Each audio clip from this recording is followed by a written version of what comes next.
I'm Austin. And I'm Nathan. We're the co-founders of Chicken Tramper Ultralight Gear, and today we're going to show you how to measure your waist and torso for our custom ultralight backpacks. So it's important that you take your time and get this measurement correct, because it's going to affect how big the hip belt is on your backpack, where it sits on your waist, and then also the height of your backpack to make sure it's tall enough for you so it doesn't ride on top of your shoulders. What you're going to need today is a flexible tape measure that can be picked up very inexpensively from whatever local store, and a friend to help you measure your back and your waist. It is a lot easier to do this with a friend, and your measurements will be more accurate that way. The first thing we like to measure is how tall your back is. So to do that, we need to find two things. The one thing that we need is the iliac crest, which is the bony part of your hip. So this isn't your waist, and it isn't down on the wider part of your hips. It's the bony part that you can feel by pushing in and feeling around in there. You should find a nice hard bone that's kind of protruding out from your hip part. So that's where this is on Austin. So right here is the top of his hips. And then the other part that we need to find the back measurement is the C7 vertebrae, and that's up here in your neck. And the best way to find this is the person being measured puts their chin to their chest all the way down, and you're going to get these bumps out here on the top of your neck. So you want to find the one that's just above where your shoulder line kind of comes together. So here's where Austin's shoulder line comes. This is a lower vertebrae. This one up here is actually his C7. So now that we know where this point is, I'm going to put the top of the tape measure right here on this spot, right on the bump. Now Austin's going to pick his head up, and he's going to stand up in good hiking posture. So you stand up nice and straight, not too rigid, but where you want to be for when you're hiking. So now with him all the way up nice and straight, I'm going to look at the tape measure, let that fall down his back, and then I'm going to line up the measurement with where his iliac crest is, so right where his hands are. So looking at this, Austin is a 20-inch back, so it's 20-inch torso. If in your measurement you get a 19.5 inch or 19.25 inch, always round up to the nearest inch. It is much better to have a backpack torso that is slightly larger than your measurement than shorter. So no matter how much above, if you're at 19.25 inches, go up to a 20 inch and type that in on the backpack ordering page. The next thing that we'll get is the waist measurement, which determines how big your hip belt is going to be. So again, we're going to find the iliac crest, so the top part of that hip bone that sticks out, and then we're going to wrap this around.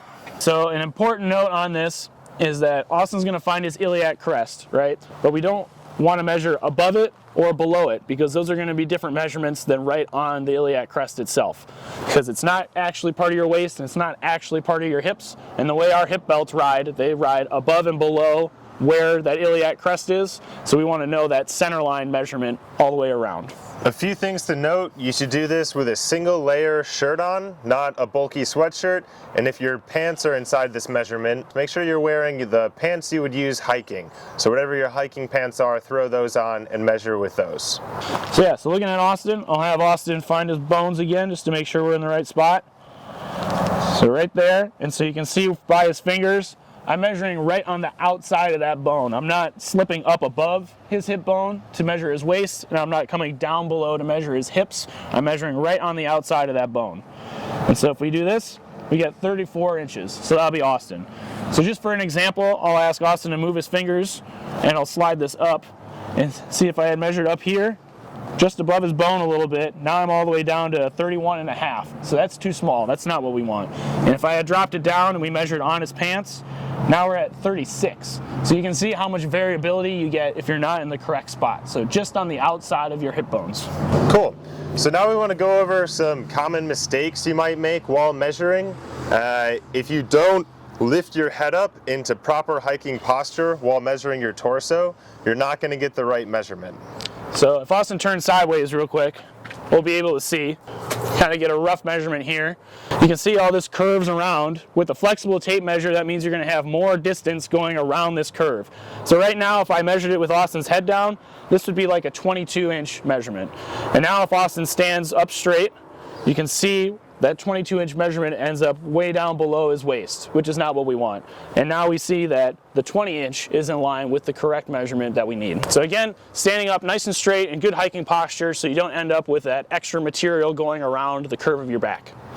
The other common mistake would be to just use your shoulder instead of your vertebrae to measure your torso. You might think, oh, I'm just measuring my torso. That's from the shoulders down to around where the hips are, and that's not what we're looking for. Again, you need to look down, find that vertebrae, stand up, and have your friend help you measure down to your iliac crest. Another couple things that we could add is try and wear like a thinner shirt or something without a hood, because again, we don't want to measure around where that hood area is. So something close fitting that'll give you a really good body measurement. And then it's also important to note that this doesn't really line up with any clothing measurements that you have. So don't use something from when you ordered a suit or a shirt size or anything like that. And especially don't use the waist size of your pants, because A, all pants are different, and B, it's probably not measuring in the correct place. So don't use any clothing measurements. Do all this yourself and get the correct measurement. You might have heard the phrase, measure twice, cut once. Well, in this case, you're going to measure 3 times and round up. It's best if you measure it a bunch until you're starting to get consistent numbers, but if you at least do it 3 times, find the average, and then round up to the nearest inch, then that'll be great.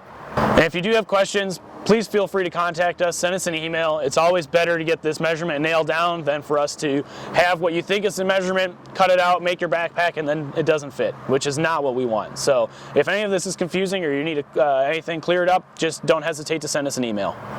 And you might be wondering, well, I'm going to be hiking in a big coat at some point. Shouldn't I measure with that big coat? We take all of that into consideration. So we're having you measure with a single layer, and we determine what the gap should be in the hip belt. So measure with the shirt on. It's okay. You will be able to put the backpack on with a puffy coat on.